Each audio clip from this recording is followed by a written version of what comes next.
On Chapter 8, Louisville, I don't like to call that regulation of securities. I like to call that registration of securities. Now, don't get me wrong. NASA calls that regulation of securities. Test prep vendors call that regulation of securities. But what you're really being tested on is registration of securities. And if, what not, why not? Yes, we have all kinds of videos that can be helpful. One that Brian did for us that people just really love and contributes to a lot of testing victories is called Definition of Persons. What do we call that video, Brian? You remember definition? And registration of persons. There you go. So that certainly will help you. I have the Uniform Securities Act in 90 minutes, my mighty 90, that I think can be very helpful in that regard.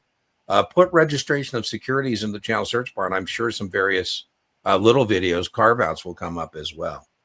There's not a whole lot on the test. You might see. Yeah, good point. So, Louisville, Brian and I both agree on this, and it just, I said that AP warms my heart. This hurts my heart. That so many people get in the weeds about registration of securities and exempt securities and exclusions, and there's only 2, 3, 4 questions there, and it's mainly about registering the security and not all the exemptions. Not that laundry list of exempt securities from exempt issuers.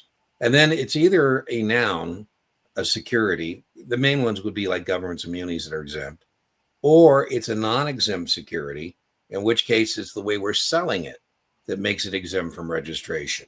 Think here like private placement, something like that.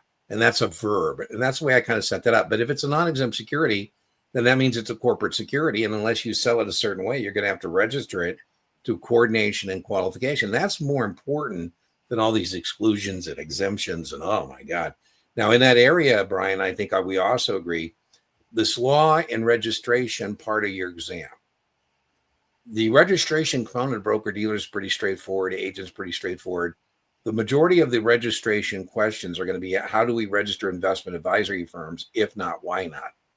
How do we register investment advisor reps? If not, why not? So, Brian, thanks for reminding me to tell people don't overdose on exempt securities and exempt transactions.